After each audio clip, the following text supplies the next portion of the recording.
This is Storytellers and Story Sellers live on tape in studio at IVM Studios. We're back after a short break for this show. I've been traveling all over the world. I took a very well-deserved, at least I would say well-deserved, break from my work and from my life in general. I went about to be a tourist for about a month, and I'm back. Saurabh is extremely disappointed, my producer, that I'm back and we're sitting now in the studio talking about things.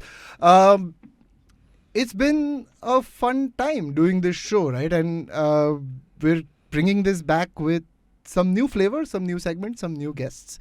I hope you keep listening, you keep enjoying, and telling us how you like this show. On today's episode, we're talking to Puneet Sira and Vekeana Dhillon from the Foundry. The Foundry is a company that produces and develops IP. I know those words mean nothing to you as the Indian audience because we don't understand what developing IP really means. So we're going to find out what that means, how these guys are doing it, what they're bringing to the table in the ever-growing, robust entertainment market in India. Vekeana Dhillon and Puneet Sira from the Foundry on Storytellers and Story Sellers. This is me, Vineet Kanabar, coming to you right after these messages. Hello. It's been another great week on the IVM Podcast Network. On the Ideas Project, Anupam talks to financial journalist Govindaraj Athiraj about succession planning in India. On Smarter with Sid, Siddharth discusses the importance of a muse in creating art. On Marathi Khirki Tund, the Deshmukhs talk about the impact of Begum Akhtar, known as the Empress of Ghazals. On the Longest Constitution, Priya Mirza talks about electoral bonds and their unconstitutional nature. And on Don Baika Gappa Aika, Avanti and Aparna discuss about body shaming and its victims. Once again, everybody, remember we have amazing merchandise available. You can go to ivmpodcast.com/store or go to our website and you'll be able to see the link. Do check this out. Do buy some stuff. It really does help us out. Do remember, follow us on social media. We're IVM Podcast on Twitter, Facebook, Instagram, and LinkedIn. Also, if you're enjoying this show or any of our other shows for that matter, please do tell a friend. Remember, if you do tell a friend about a show and they listen to the show, you'll have somebody to talk to the show about. We'd really appreciate it also if you could give us a rating on whatever platform you're listening to us on. And finally, do remember we're also available on YouTube. A number of our shows are available as full video shows, but every show is available on YouTube. And finally, we'd like to thank our sponsors this week, both Lifestyle, Small Case, Capgemini, and Intel V Pro. Thank you so much for making this possible. The process of developing IP is something that I first encountered in my time at TVF. उसके पहले मुझे ऐसा लगता था कि story क्या होती है, कोई राइटर बैठता है, लिखता है कुछ उसके दिमाग में जो आया, he is just putting it down and story बन गई. Then someone comes in and says वाह क्या स्टोरी है, and they just write it and they find an actor who's like, oh wow, I love this story, बन गई story, right? उसमें क्या है? Now, obviously, my judgment of what a good story is, or what good writing is, or what good concept is colored by how we're taught writing in this country, right? Or how we're taught even how to consume stories in this country, right? We're looking at big explosions, big stars, very little nuance, character development, nobody cares. Villain, एक one-dimensionally villain होता है, उसके दो अजीब dialogue होंगे, और वो ये. This is what we know as story and character and plot. But today, I'm going to learn all of this, and I'm going to help my listeners learn all of this from two stalwarts who are in the studio with me today. I'm super excited because we're doing this in person and not on another extended Zoom call. Puneet Sira Vekeana Dhillon run the Foundry, like I said in the intro. I met Puneet a couple of months ago, I'm going to say. Back in April. Yeah, back in April at the India Kids Summit, where I'm a fixture these days. And we got talking, right? And Puneet told me that he's got 250 IPs written and developed under the aegis of the Foundry. And I was like, that's not possible, right? Because, hey, I mean, I've worked in entertainment in India for a while. And for someone to say, I've got 250 IPs written down, developed, ready to go, it was just an unbelievable concept. So let's start there, Puneet, right? How did you get to 250 pieces of developed content IP, some in production, some I'm guessing in pitching, in place. I think what I'm really asking you is, how did you start the Foundry and how did you get to these 250 developed pieces? Okay. Hi, everyone. Puneet Sira here. If my dad was here, he'd say, Gurdial Sira, London. But you can cut that part out. That's just me warming up. So let me tell you about the Foundry. The Foundry is an IP development, content studio and production house. So not only do we develop IPs, we also produce them. And when we talk about the Foundry and you talk about all of these IPs, we're talking about 4 verticals. Mm-hmm. So we have a vertical, which is the feature films section. We have the series, not just for satellite TV, and but also for OTT platforms. Mm-hmm. And then we have the podcast division. And we have the animation section too. So these are the 4 verticals that work within the Foundry. So we've developed a huge amount of IPs in feature films. We've got something like 90 plus feature films that are developed. When I mean developed, I'm talking about various stages of development. So a majority of them are fully written, some are at screenplay stages, some are at treatment stages, and some are at complete story stages. And that applies across all the verticals. Same goes with the series, the same go with the podcasts and the animation. Vekeana, I'll let you. So we're about to launch our website, or actually our catalog, our development catalog of these IPs. And I'll get more into the nuance. IPs just sounds like this esoteric, what is this? But legal thing. Right. Yeah. And in one sense, and it's been an inherent part of anything that's created across the board. But when we talk about IPs, we're talking about the exciting stories, the vivid, vibrant, buzzy, I can't stop thinking about it, characters and plots and whatever. And we compact them very easily across these 4 verticals that we do have, of which we have multiples. But what we've done as a company is that we have now, we're ready to put it out into the market to take for everyone to take advantage of. And I mean commissioners, broadcasters, streamers, even production partners. Because what we're kind of responding to, and quite actively, rather than being passive about a situation, is rather than be in a situation as an entertainment company and having someone say to us, listen, do you have a horror that has 3 characters and maybe 2 settings? We can say, yes, not only do we have that, I can give it to you as a horror comedy, we can give it to you as a thriller, I can give you a podcast version of that, we've got a feature film, a short film, and I've got 4 versions of a series, depending on if you want to push it to a premium content value, we can do that. So across the board at various price points, as well as nuanced for what a streamer would want. You know, they want to get their fingers into the product early and therefore cater it for the audience that they're buying turn by turn and flick of a channel. I suppose it's still channels, isn't it? Yeah, right. Yeah. YouTube has channels. Everyone's got channels. Yeah, absolutely. So the great thing is that it crosses not just all price points and budgets. So it depends on what the streamer or the investor is looking for, or even an actor that, I'm really looking for this high octane action thriller. But more importantly, it does cover all genres, and it really all stems from the whole idea of what do we watch, what do we want to see.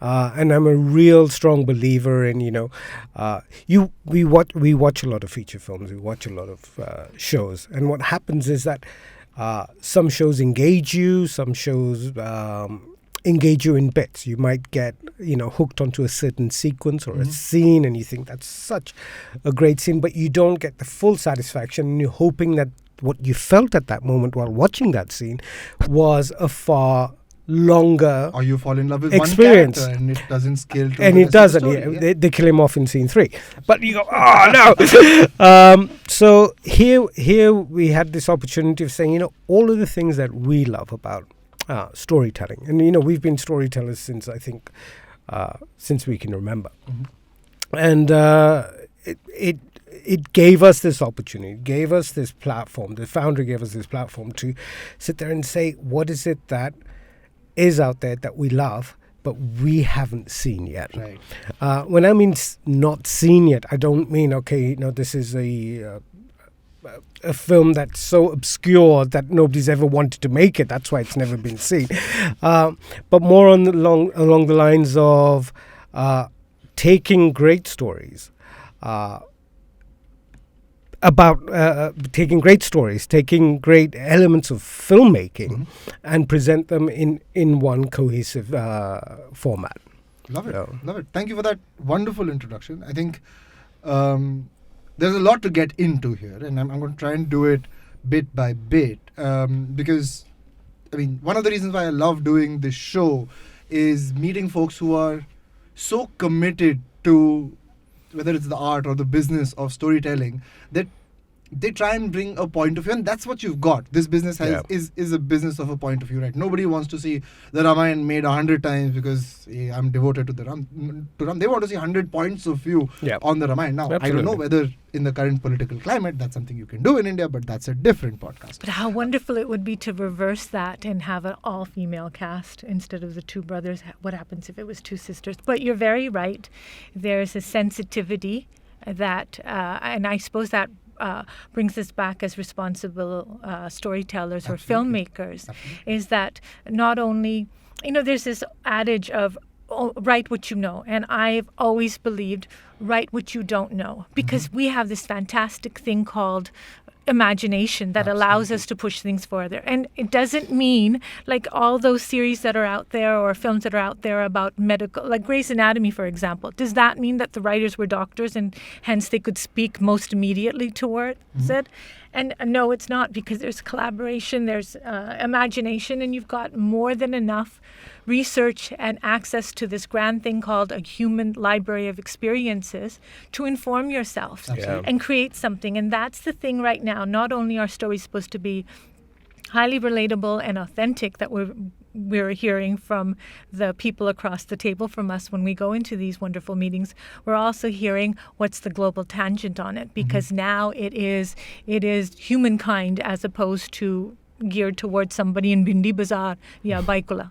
Absolutely. I think that's the beauty of creating stories in a connected age with the internet and with, broadcast and terrestrial also going global, right? But let me dial back. So what we've got here is super accomplished director, super accomplished screenwriter coming together, starting a company, creating stories. That there are three of us. There is Vikram's also course. the partner. So directing, Vekeana's the creative, the writer, and No, I worked really hard to get that title, so I would like that title. she's the creator in chief. She loves the title. Chief. Yeah. She also responds to the Grand Empress. Is that how it is? On occasion and very weekly, and usually after a wine, I'm quite susceptible to a lot of compliments. Yes. Not much happens once you give me that compliment, other than perhaps me gulping a little bit more of the wine. Yes. Yeah, we got that. Thank you. We got that. Yeah. But creator-in-chief is the official title. It's on her card. It's on her designation. And then we have Vikram Dhillon. Vikram Dhillon he's the head of our business and production. So he's the guy with the money. Right. So we spend most of our time just, creating, developing, and, coming up with, we're like two children in the playground playing storytelling.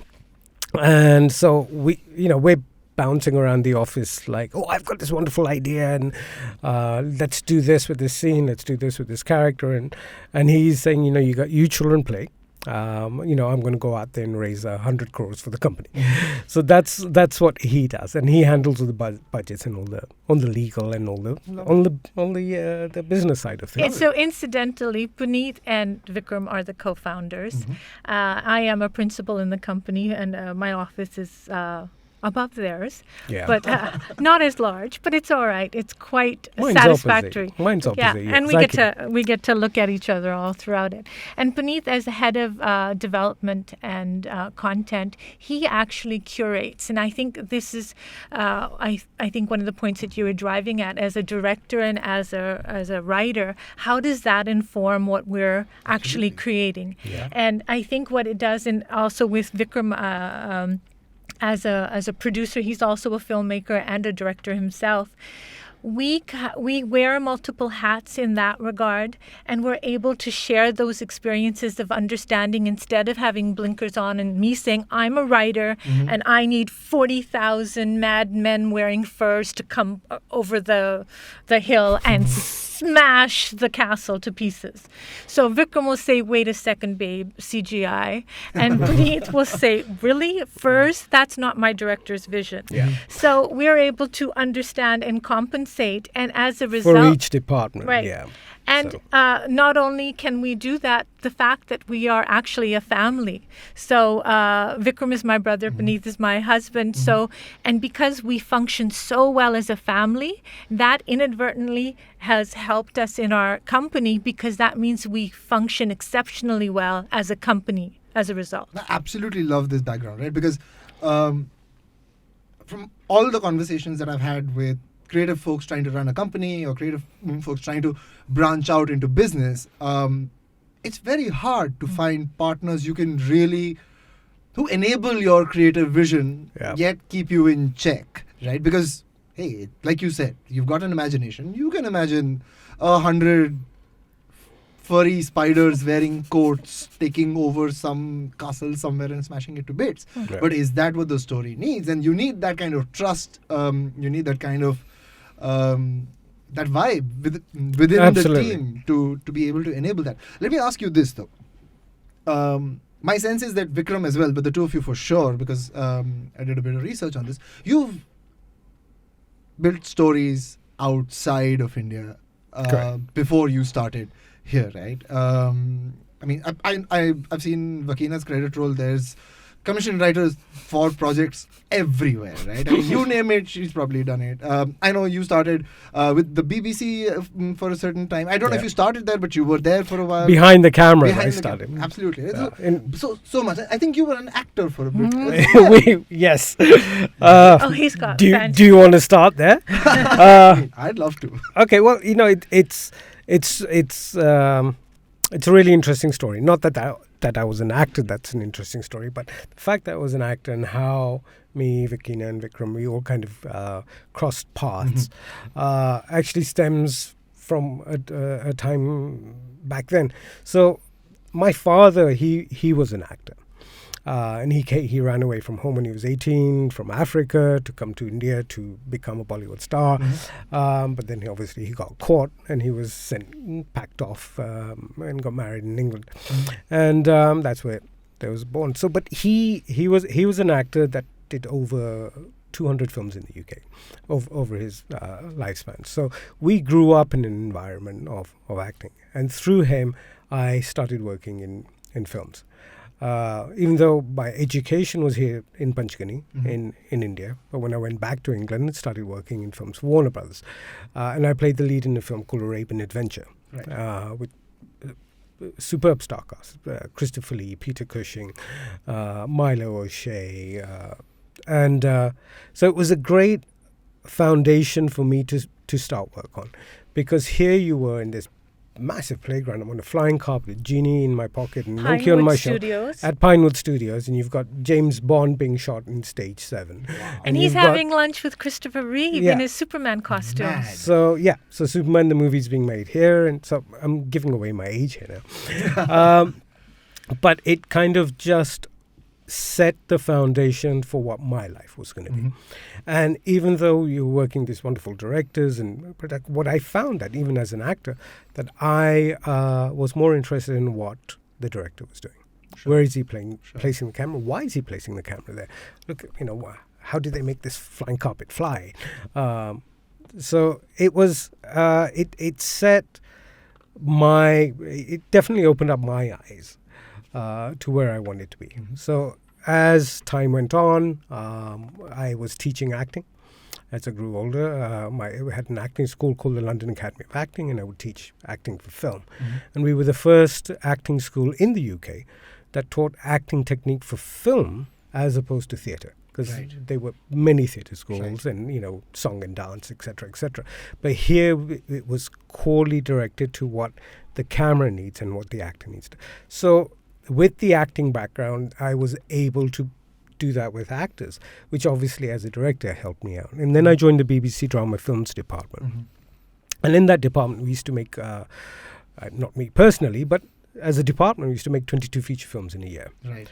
And what that taught me was discipline and organization of how to make sure that, because the UK is not like Hollywood. Hollywood does have the elaborate budgets.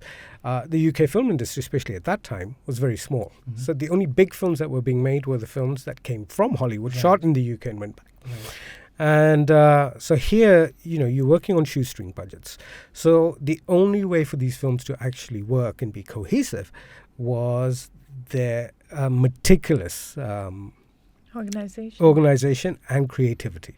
It had to be on paper. It had to be on that script. That story had to work, and that's really where I grew from there and became a director. Love it. What I'm very keen to know, and maybe you can start from Vekeana, is why do this here? Why do the Foundry here? I mean, there's pedigree. You obviously have the kind of grounding in a far more welcoming, a far more ambitious, I mean, given the way it is now, right? Versus trying to do it in India. And here's where I'm coming from, right? Here, I think we were talking about this just before we started recording as well. There's no certainty, right? You start with a budget of, say, 100 crores, and then 3 weeks later, that's 60 crores. And then 4 weeks later, there's a Bollywood star now coming in. So now your actual production budget is 15 crores because you got to give that guy some money. Why do this here, right? What's the allure of doing this? And I want to start with you because you're the writer brain behind this, right? I'm not discussing. The mind octopus. Right. The mind octopus. Yes. First off, I don't think in today's contemporary world, location matters. So I think, and COVID gave us the benefit of Zoom or video conferencing meetings that you never had access to people before that. So it was unprecedented. So we were able to have some incredible conversations with people in LA or in Berlin or in Canada, and we still are to this day. So that was a notability, an accessibility that spread itself and still continues even now. So it really doesn't matter where we are, for one. Although I would love that Tahiti branch office soon, and we can certainly get there soon I'd enough. love it, right? At any point. I mean, just It's the vineyard she wants. Oh, it's the vineyard. And additionally, you've just... I'm sorry, I forgot the second I started thinking of... I saw those... You saw the vineyard. I saw those plump grapes. Sorry. You were asking me the second part to the question. Why here? Why here? Why here? Right? Yeah. And It's why... a super challenging environment. And that's because doesn't anyone want to be a pioneer? Everyone wants to go ahead and rise up to a challenge. And I don't think India in that sense is so much a challenge. I mean, that situation of about a budget getting smashed, that would have happened if we were sitting in LA as well, because that was just the nature. That's the nature of this industry we're in. Sure. It's where from an actor to being a writer, rejection is such an important, significant part of life experience as well as in this profession. We're going to underline that, frame it, send it to anybody who's listening. Rejection is super important for you to go through, really absorb and find a way back. Yeah, and that's why we feel we've kind of insulated ourselves because the sheer number of IPs and stories across genres and formats and mediums that we have. Secondly, we're highly credible because of our work experience and our experience working both in India and globally. And three, or I think C, you just can't knock us down. We will get right back up again, because even sometimes we will watch things and we will say, hey, isn't that so much like the sequence that we just painstakingly worked out and actually narrated it to somebody, and then you see it on the screen. And then it's all right, because we have this wonderful source of just immense good spirit that will allow us to dig it back out again and come out with something even better and more. So life is just going to be hard, whether you're a bank clerk or whether you're selling samosas as a street vendor. There's challenges inherent in every career you choose. You just have to choose to be above it and not give up and keep at it. And for the 3 reasons I stated earlier, we're in a very healthy space. And like I said, we're having such wonderful conversations, and I wish I could share it perhaps later, with people that are looking at us and saying, are recognizing the value that we're bringing, as well as them sitting up and saying, you know what, all eyes are on in India, and they are looking. What is after Squid Games? Everyone's looking, That's so funny, because Squid Games, I don't think ever would have come out of India, because they're like, what is this? And that would be it. But now it was a hit. Why don't you have a Squid Games? And luckily we can say, hey, we have 8. Right. But you know what, Vineet, you paint a picture of India as being very disorganized, and yes, I assume there was a time that it was like that. But you'll find, having worked around the world, it's very similar everywhere.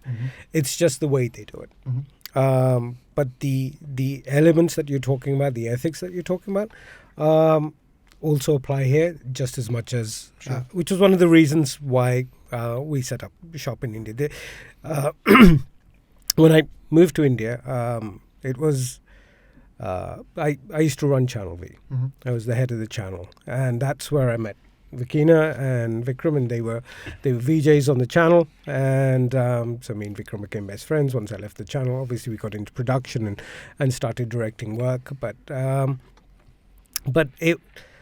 there's a sense of freedom here that you don't get abroad. And I'll tell you a story. When I was a trainee, so I'm going back a long time, and I was on the film set, and I was really eager. It's first day of shoot. Now this is not me as an actor. This is now behind the camera, and I want to prove a point because I want to tell stories when I grow up.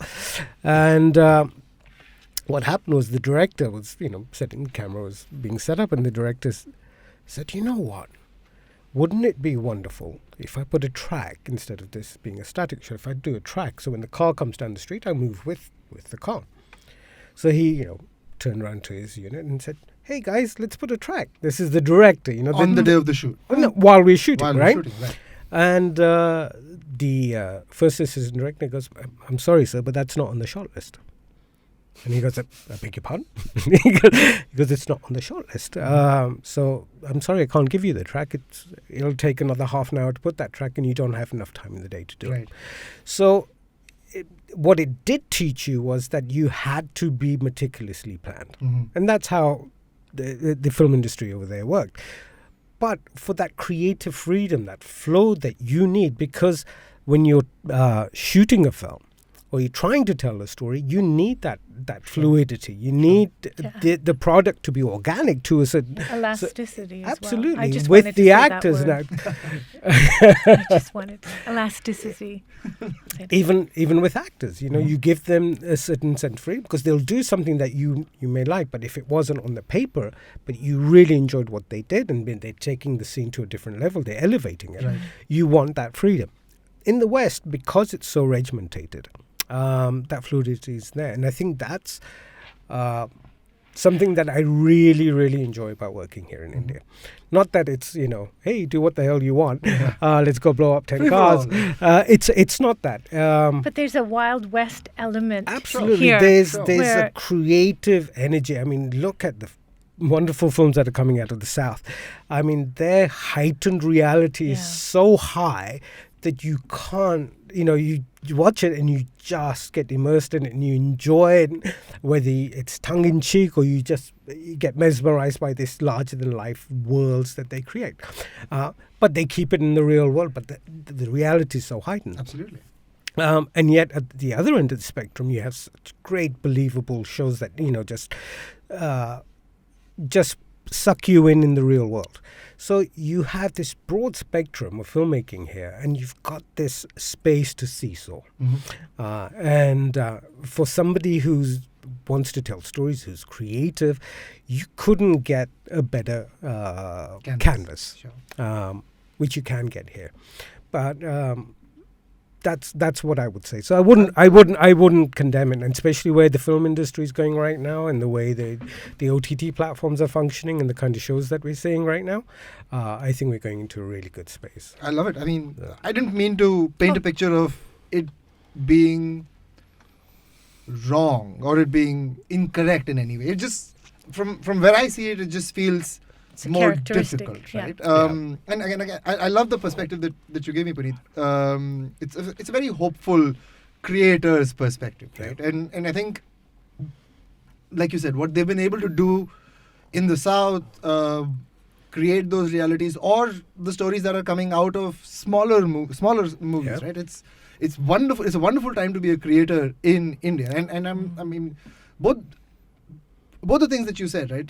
When you talked about the three things about you guys and the way you put it, I'm filled with hope for more, right? And on that hopeful note, I'm going to take a quick break, and we'll be back to talk a little bit more about the kind of stuff that you're doing, kind of processes that you're following, kind of rigor and discipline that development needs, and what are the challenges that you might be facing.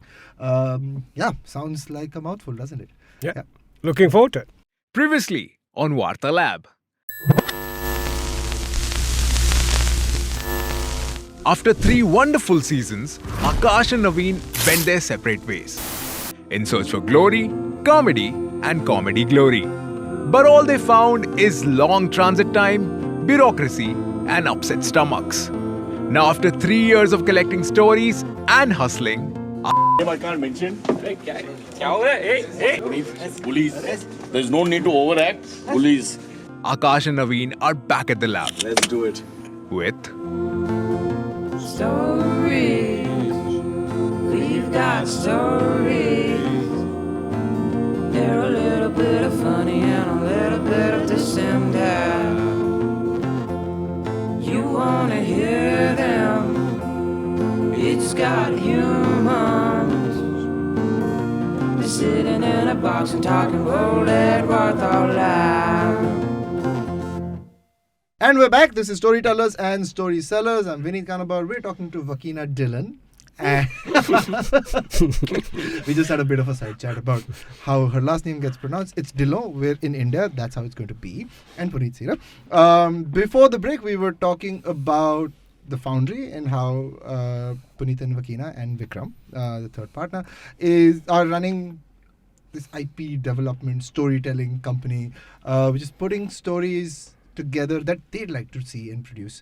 I want to ask you a few things about how you do what you do, and try and compare and contrast it, or get your experiences trying to set up maybe process-driven development in India, right? I remember the first time I was asked if one of our shows, this is way back in TVF, if one of our shows had a Bible.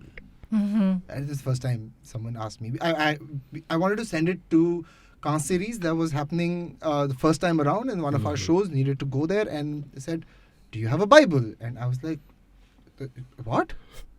What is a show Bible?" Right? I mean, like, I looked at my programming and development guy, and he's like, there's a thing called a show Bible, but we don't have it. I'm like, okay, can you put it together? I was like, it'll take me a month to do it. I'm like, what are you saying? This is something we need to send in like 4 days, right? Yeah. So that's where I first encountered a Bible. I think there has been a sea change in how that's been approached as the industry's grown, right? I mean, I'm talking 2015, 2016, as more and more global players have come into India, I think there has been a little bit more discipline. You hear the words writer's room thrown around a lot as well. I know Vekeana has a very strong point of view on that. So let me start there, right? What do you think about the way you've seen stuff being developed in India, and how is your process sort of different or better or more rigorous, if I may ask? I think it has to do with the discipline that we came from the background that we came from. I mean, in all the films that we've done here in India, we've always had a bound script to work with. And yes, in the early stages, we'd walk onto other people's sets and they'd, you have a fully bound script, and they would be really astonished by that. Mm-hmm. But I think times have changed. Like you said, there's been so much more global input come into this country, big corporations. So yeah, the word Bible is something that we've been putting together for a really long time. Yeah, and these are very useful tools. Mm-hmm. Definitely. Like, for example, a log line is just an equivalent of a very, very short synopsis. Mm-hmm. That's your elevated pitch. That's what you can say if you can grab a moment in the elevator with somebody and just be succinct enough and express it. And that's actually a very good indicator if you've got a good story, because I'll come up with these ideas, but then I have to go through the gauntlet of does Puneet get it? Does Vikram like it? Do our team members get it? And it will oftentimes break at a logline stage, or I will go ahead and I'll express a scene. Mm-hmm. And when I've painted out that scene, and maybe I don't have a isse pehle kya hona aur uske baad kya hona, but I've got this incredible scene. We know we've got the rudimentary level to build something off of this.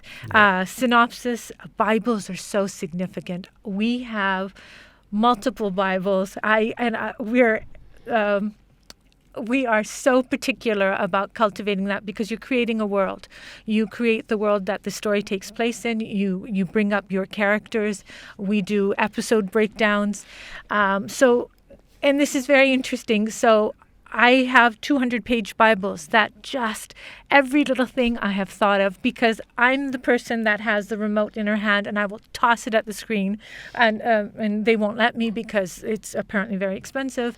And where I don't get it, why is she doing that? Why is she walking down that hallway when she knows the killer left a bloody streak there? I don't get this. Why are they getting into that car? That kind of stuff will annoy me, or stuff that's very simple and glossed over, and then they just land up here. So there's no mystery. Hame khabar mili hai. And then they just land up somewhere. And I'm like, and no, it's an investigative show. I don't Hame get khabar it. mili hai ki you. And those are the things that we put, exactly. And those are the things that I put into a Bible. So you paying someone else to do your job, basically. Yes, the And writer. Oddly enough, there are some executives that you'll sit across with, and they will value that because maybe they've caught up to it. They're certainly, especially if they're a multinational company, they'll look at it and say, yes, we get that. And then, just like there's a lazy writer someplace in the world, you will also find a lazy reader, and they'll say, yeah, can you just give this to me as a 2-pager? And I'm like, and that's when you There's a see me. 100-page document Bible that you spent months developing, And that's they where want a they're 2-pager. kicking me underneath the table. Get rid of that expression on your face. Get rid of that. Yeah. So there is a catch up. Those are great tools, and if you can wield them well as you can wield your imagination, then it's going to have a great productive result. And and if you can't, then you don't. Look, India survived for a long time just doing the narration. I had the script narrated to me as opposed to you reading it, you know? So there's many iterations of how it's worked, and there's a reason that Bollywood or India has the biggest industry in the world. So obviously things are working. Right. This, I think, is a great way to streamline, but you take what works for you and you don't. So we will have, I walk in and I do full flang narrations. I will act out. I enjoy it. She does. It's fantastic. So she does the songs too. I do. I do the songs. I'll act it all out, and it works because what it does. That should be a YouTube channel. Oh, she should be. Yes. Give my vanity a little bit more focus, and then let's see how impossible I end up being. And as far as writers' rooms go, I won't mention which series it was, but for a series, a big top-notch series on a top platform, they had people come in from abroad because we've generally speaking, writers will understand what a film should be. We've gone from 3 hours down to maybe 90 minutes, fine. They'll understand what series should be like in on a broadcast channel, so it's like 400 episodes. But they didn't quite get the 8-episode track. Right. You know, what is that? Right. What is the narrative arc? Where's the redemption coming in? At what point should it come in? Those kinds of finesse and details they just didn't have. So they had a team come in. They sat there, and I actually spoke with them because I said, listen, it was you guys had everything. You had the budget, you had the platform, you had everything. Why? Why did it end up like that? Why? And over a beer, he says, well, yeah, we got all those down, and they chatted with our team, and at the end of it, the team said, yes, we listened to them, and we decided we'll just do what we know. Oh, wow. And that's the end of that. So, and now there's this new phenomenon. How many times I have heard the phrase writer's room, you know what? We'll get a writer room. Do you have a writer room? We'll get a writer room. We'll get this sorted. We'll get that sorted. And often enough, they'll be surprised when I say, no, I figured out the ABC. I've got it right down from moment 1 to moment infinity if it's going to be a recurring series. I have an issue with writers' rooms. Perhaps I should be more eloquent. I have an issue with writers' rooms that are not optimal in the sense that what happens is oftentimes the best idea gets tossed out there. The weakest idea gets tossed out there. Rightfully, the weakest idea should be just shunted out along with the empty potato chip bags. But often enough times, the wildest, most fantastical idea may not work in that one moment, but if you give it time to consider and nurture it and see, okay, what can we scuff off here and what can we retain, you have a potential to go somewhere else. And I find some places in some writers' rooms that I've heard of, because I don't experience it. I don't have the need to have to experience it as much. And if in our writer's room, when I do have it, then I'm the one doing most of the talking. So it's basically me in a room shrieking in it. Yeah. So basically what happens is with the worst idea and the great idea, what happens is that it will always get condensed into a middle ground. Yeah. Averaged out. Yeah. So that great idea comes down to an average level and the bad idea gets lifted up. So what you end up with something very lukewarm as opposed to something that's really dynamic and exciting, or, not experimental, but something that's really, really exciting. How are you solving for something like this, right? I mean, what's the process at the Foundry to solve for stuff like this? I mean, I'll give you an example. If you have an idea, if you have a story, and you're committed to that story, and you have one vision, okay, then you have to trust yourself on that vision. You have to trust your voice. Yes, you can take feedback, and you can do research, but if you are committed to that, then that's your voice. As people say, stories have been done to death. There are only certain amount, you've heard this so many times, there's only certain amount of stories out there. But your voice has not been heard. right.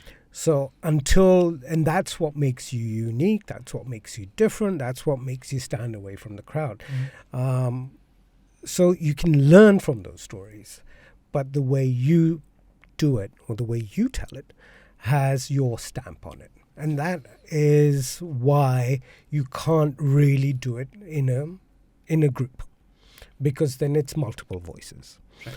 Unless, of course, you've got a great person directing it. I don't mean to suggest that writer rooms are just a waste of time. They are certainly an incredible productive tool that works across the board for many, many people. I'm just talking about the ones that are perhaps on the most extreme end of it, that aren't as useful. Yeah. I mean, once it leaves that page, then it becomes the director's responsibility to now.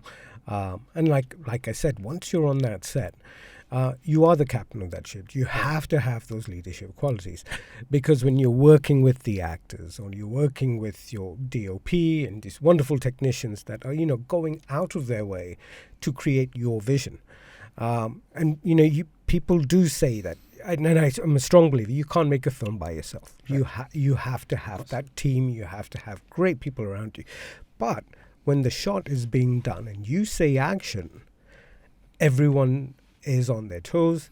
They are doing what you want. And they are now working for you. They're not working as a team anymore. All of a sudden, not just the actors, but all the technicians, from your Jimmy Jib guy to your camera operator to grips and costumes, they're all working for this one vision, which is the director's vision. Because when you say cut, everyone will turn to you. And you'll say whether it was okay or not. Right. It's not a group thing that, what did you think of that shot? What did you think of that performance? And the actors will turn to you and wait for your approval. Right. So that's where that funnel, that tunnel vision of what I want to see, what I want to share with the world. At that moment, you're not doing it for an audience. Right. You're not doing it for anyone else but for you. Right. And that's core. And I think when it comes to Vekeana's writing, when she writes for things that she wants to see, because she hasn't experienced that from what's already out there.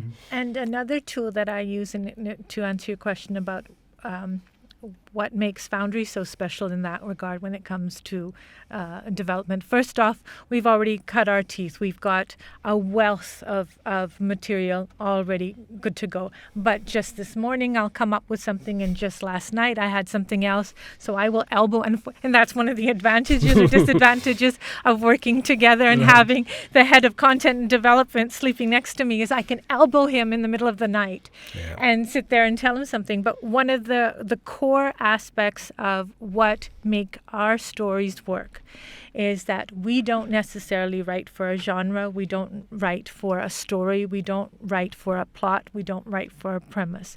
What we write, and that's where it starts from, is I write character.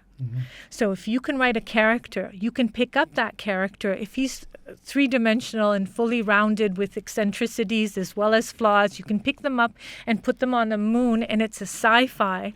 And my audience is going to follow it because they're invested in the character. And if I pick up that character and I put him in a romance drama where he's in a train getting hurled off and saved by the heroine, you're going to buy that too, because you will go on the journey once you're invested in that character. And that's actually the secret. I shouldn't have told you to don't tell anyone else that I said so. But it is. But that's one of the greatest, I think, one of the most challenging skills. But if you can get that, if you get that nuss, then you're laughing. I love it. Thank you so much for sharing that. I want to go back and talk about the sort of 4 types of things that you're doing at the Foundry, right? And I want you to tell me what are stories or spaces or themes or motifs that are exciting when it comes to film. I want to go over all of them individually as sort of the closing segment of the show, right? But what's exciting about the kind of films that you're working on? What are the themes and spaces that you've really latched onto, or is it not? Is that not how you're working? I mean, as a company, there are things that are incredibly special to us. But at the same time, it is a business, and you have to understand that. So let me just go on a little bit about the business side as to how it kind of works. Do you remember the days that we used to go to the DVD store? Right. You'd walk into a DVD store and say, aaj thriller ka mood hai, horror ka mood hai, comedy ka mood hai. Right? So what happens is that when you pitch or to OTT platforms or production houses, what tends to happen is not necessarily production houses. We don't pitch to production houses. When we pitch to corporations, finances, or OTT platforms, what tends to happen is people go in there with one idea, and they present that idea, and then they have to wait 3 months or 6 months before they get a response, and whether that. Sometimes it's a green light, sometimes it's a red light. But that's a lot of time to be sitting there twiddling your thumbs, waiting for things to happen. So what we did was we became more proactive in the sense, like I said, the DVD store. We've opened up that, but at development stages for all the genres, all the stories that we have. So now when companies come to us, they'll say, hey, we are looking for this. this is our bucket that needs to be filled, whether it's in animation, whether it's in podcast, whether it's in series, or whether it's in film. And we're able to say, okay, if that's what you're looking for, you know what, here's 4 shows that fall into that space, yeah. that fall into that space, in that genre. Have a look at those and pick one. And again, you have to be malleable in the sense that, because they might want that, we like this, but can we take the story in a certain direction, or can we make the bad guy be more like Mogambo? More like Mogambo, for example. So obviously, give us caricature, not character. So we, whether we debate that or we run with it, that we're at that stage with all our stories. The stories don't change, but the requirements that your client needs, we're quite malleable to that. Sorry, you were going to say. No, I was going to say, and as far as like, we've got some very exciting feature films, that we are pushing forward with. We'll be on the sets with shortly. What's good about us, we've got a contained thriller that we're very excited about. We've got a very interesting rom-com that has a production aspect to it that hasn't ever been seen and done. So we've got, what else? We're also pushing, sitting here in India, we're also pushing actively our products abroad. And so those do take a little longer, but we're quite optimistic about the turnaround on that. So we're pushing... I don't know. We've got so much now. I have to remember. I think you got like a lot of balls in the air at this point. Yeah, and we're happily. I can juggle. He's good. She can vouch for me. And but you know what's exciting about these films? It's not just the stories, but like the self-contained thriller that Vekeana's talking about. There's something very new and very pioneering about what's happening in that film and how that film will be treated. But is that what you look for in your stories? Is there a boundary that's getting pushed? Is there, maybe it's in the story, maybe it's in the character, maybe it's in the production, maybe it's in the music, whatever. But is that what you look for when you're putting stuff together? First and foremost, I think Vekeana said it properly. The first thing you look for is your characters. Then it's the genres or the kind of stories that you want to tell. But there is, with technology the way it is today and the way the industry is growing, tech meets art. It's what's happening is, yes, I mean, if you look at what's been happening in the box office quite recently here in India, you look at it because there was style over content. Your viewer in today's time has got so much exposure to content, not just Indian content, but pan-India content and global content that's being done. And the biggest movie in India last year was Spider-Man: No Way Home. Absolutely. So when a character is not well formed or well defined, he gets rejected, no matter how technically superb this film is. But at the end of the day, we're still entertaining our viewer. Right. And the Spider-Man is a perfect example.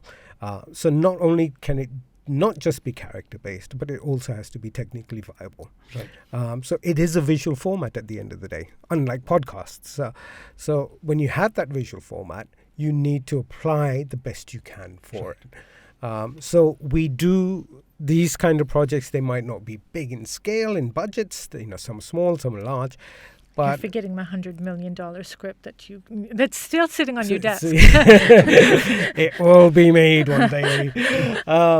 So yeah, we do want to push the boundaries. So not only are you telling a great story, but you want to present it in a novel way. It's a crowded space, so you want to differentiate yourself, but it isn't that we are striving to do that janbujke, that it has to be what's the most hatke asked, because hatke was never hatke. Not just for the sake of it, right? No, it isn't. So if it's just an immediate response to a space that we can push a great character into and into something that's refreshing for saturated eyeballs, then why not? That's plus. But we are very confident about the veracity of our story, even if it's about 4 guys standing in a grocery store debating creating noodle packets. Right. The entertainment value that we can bring to that situation is as awesome as the idea of an astronaut on Mars. Sure. So we love that we have that. I'm not going to use the word elasticity, but I will say it again, elasticity. We love that we have that stretch, but it isn't a necessary requirement. It's an after effect. I mean, when you're a filmmaker, you do want to push the technical boundaries. And if you can do that, your viewer is very unforgiving. So they might look at that technical aspect and go, wow, that's fantastic. But then 5 minutes later, the story's not holding. Right. So going back to what we said, the story has to work first. These are tools of the trades that we will use technically to try and differentiate us from the crowd. So Love it. I do want to double click on podcasts and how you're looking at audio as a medium, right? I want to talk about animation as well because I'm a big fan. I know you've done some amazing work with a Virat Kohli animation piece. That will come to in a second. But podcasts. I'm super excited about the way podcasts are shaping up in India, right? I've been part of putting out some of the very interesting storytelling that's happening on podcasts. But as a writer, does it make you feel like it's truer to your vision, or do you prefer visuals over just audio? How do you look at that? Yeah, that's actually a very good question. I think it's more audio is the new black, isn't it? Right? And it's the medium that fits all.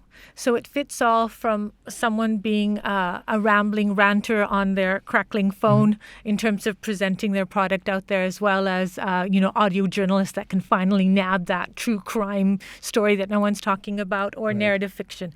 So there's this whole gamut that's possible. And if you're a capable writer, then this is a fantastic space to explore and be rewarded. And you're very right. I think there's a more streamlined approach to what it is that you've created and what it is that you'll end up with. I have agonized, and we spoke about that, my shrieks in the middle of the night as I write. I have agonized over word choice that a character would say.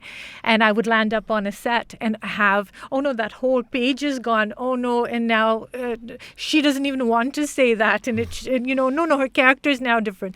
And that's, as a writer, we are obviously very restricted with the clout that we can push after a script is handed over to the production. The production, most definitely. So this is far more closer to what you want, because you do have a production level that's attached, but it's to enhance the actual experience of what it is that you've put out. So if it's a narrative, then I can, mind you, it's a completely different, and people don't realize this, is that it's a completely different script format than you would use for a series, your 5-act series or your 3-act feature film. This is completely different. It almost looks like a radio play, you know? And it's... She's talking about fiction right now. Obviously, fiction, so it's... I would elaborate on that. I think what's wonderful about podcasts, it's like reading a book. Right. Obviously, there's audiobooks out there. And I used to do that when I was studying literature. I would not read the books, but I would go and get the LP and listen to it instead. Right. It was much easier. But it's kind of come round circle. But what I really love about it is the fact that it's very immersive. In fact, more so than film. Right. Because it's an audio things. You put your headphones on, you close your eyes. Movies for your mind. It's movies for your mind. And for people like us who love to tell stories and want to tell stories in scale, you couldn't get a better platform. Right. Because now if I want to blow up 1,000 cars, I can blow up 1,000 cars without blowing up any cars or CGI. Or if I want to send somebody to the moon and set a story there, it doesn't cost me any money. Absolutely. It does cost money to produce a show, but a fraction of what it would really. Absolutely. And what just like any book, when you read a book, why are books always better than the films? Because when you read a book, you are left to your own imagination. And you see that character, you see how he stands or walks. And for each person, that experience is a very different and unique experience because every human being is unique. Right. And they'll see it in their perspective. On the fiction or on the audio platform and podcast, what you can do is you can manipulate them to the way that you can make them feel. Right. But you can never impose on them a visual of what they will see. Right. Which is what is restrictive in film because it's, again, that one vision. Here, there is not that one vision there. It's the world's vision. Whoever's listening to it, it's their vision. So it's a very, very intimate and very personal experience. And I think, and it also gives us as storytellers to tell stories that you wouldn't normally be able to do in film. Mm-hmm. And especially with the growth in the marketplace right now, what's happening is that you get to tell these stories and they become a proof of concept of something that could go live later on. Right. And that's something that, as the Foundry, we are definitely exploiting. We've got multiple projects running across various platforms soon to be out there. And what's exciting about it is that a piece of audio fiction can become a calling card for what a possible series or a film could be. You know, with very little risk in that sense, in terms of what it is. But what you've done is that we've been able to illustrate story, we've been able to illustrate characters. You can just imagine it all. And the reel that spins in someone's mind is far more potent, I think, at times than what a TV screen would provide you. That's where the parallel with a great book really solidifies for me. Because you've created not just static source material, which is the reading, which is a book, but you've created the screenplay for that source material that also works. So it's already got like 2 levels of grounding, and then it goes further. I think examples come to your mind, the Modern Love series with what Amazon's done with it, even non-fiction podcasts for that matter. There's a show called Song Exploder, which is done super well, is a full-fledged visual show on Netflix now. Yeah. But I mean, first of all, thank you so much for joining us and sharing a wealth of experience here. I think for anybody who's listening, go back and listen to it at like 0.75 to really grasp all the pearls of wisdom that have been dropped here.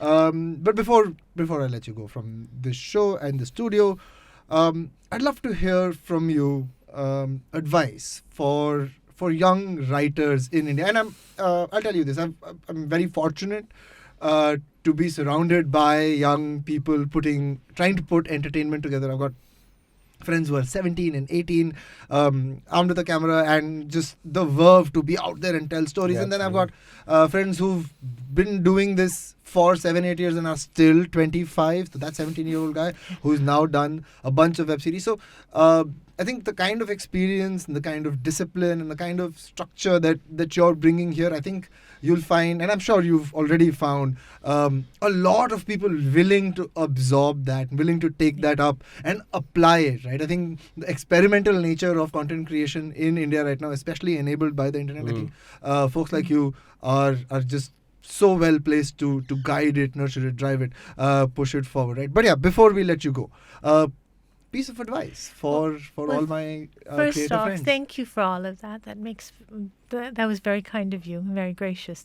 My advice, 3 words to writers out there, emerging writers, new writers: read, watch, write. So read scripts. The internet provides plenty of it. So learn how to format properly. Learn the tools of your trade first. Learn, just like a carpenter would have to learn how to hold that hammer and what nails he needs to use, you need to learn your tools. And it might have been harder before, but it's much easier now to go onto the internet and find a way to format it. Then go ahead and watch as many films as you can. In order to be a professional writer, you cannot be an amateur audience viewer. You can't.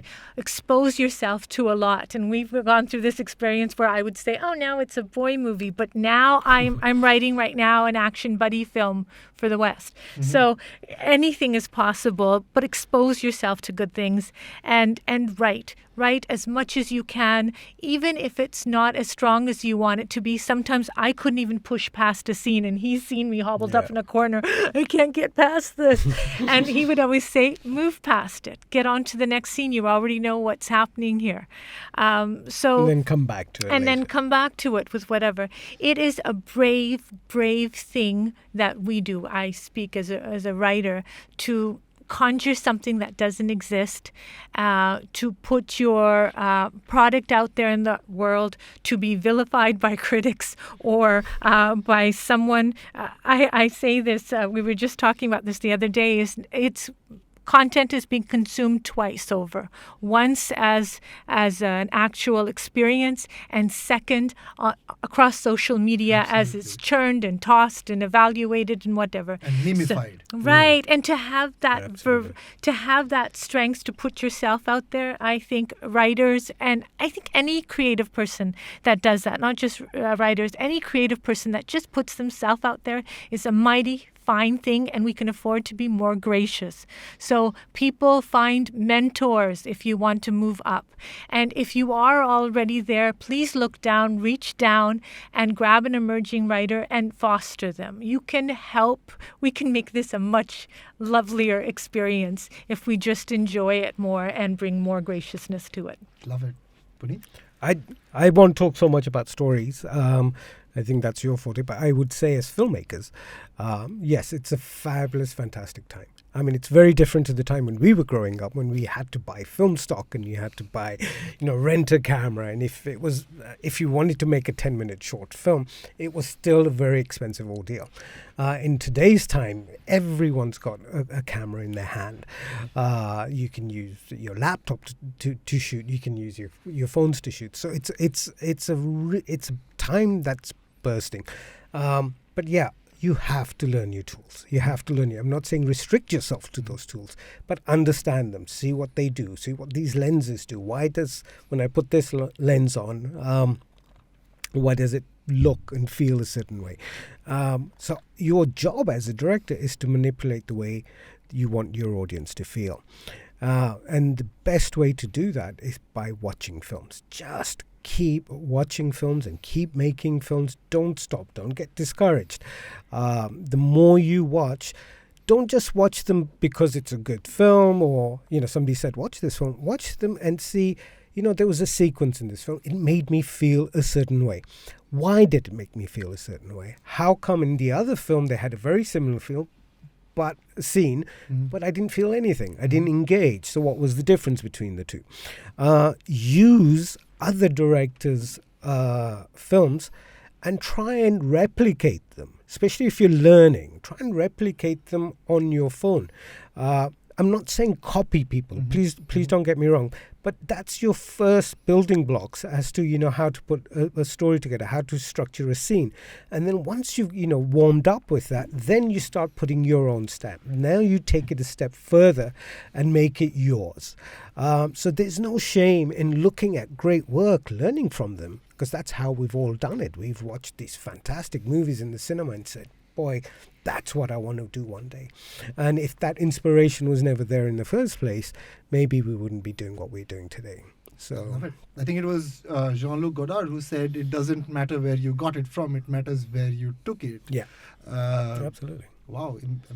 I mean, look at Tarantino. Tarantino is a perfect example. He's he knows it. He's a student of film who's making films. He takes things from he's all character. That man makes me sit up. Yeah, absolutely. But I mean, I'm saying his stories, his genres. He's picked up, and he tells them, I picked this up. This is inspired from this film. This is inspired from that film. But he takes it that level. He puts his unique stamp on it, Right. and I think that's the best way to learn. And when it comes to writing, when it comes to dialogue, that's important. So even when you're watching TV, turn the volume down, put the subtitles on, and read it. And you'll get a different feel and you get a different understanding of how dialogue's written, as opposed to being and please exposition. don't be literal about dialogue. I have had some, bless their hearts, I've had people say, ma'am, will you read my script? And it's like the open scene, hi, how are you? I'm fine. How are you? I'm okay.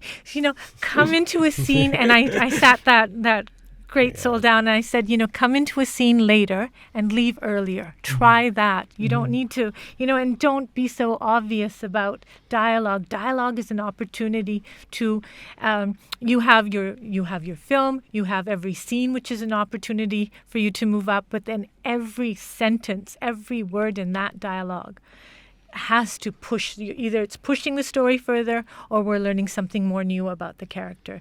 So Without exposition. Yes, without exposition. I hate those. I get very angry every time you serve this to me. Ever since that accident happened, I haven't been able to use my left leg. Yes. Spare the exposition.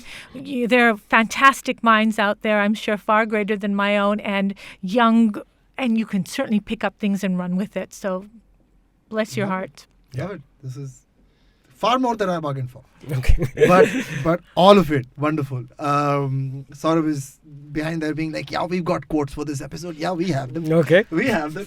Vekeana, Puneet, thank you so much for joining us on Been a pleasure. Storytellers and Storytellers. I hope you had fun. We did. So good. I'm so happy to have met you, and I loved this experience. Thank you. Awesome. And I'm so glad that this was your first podcast. Yeah?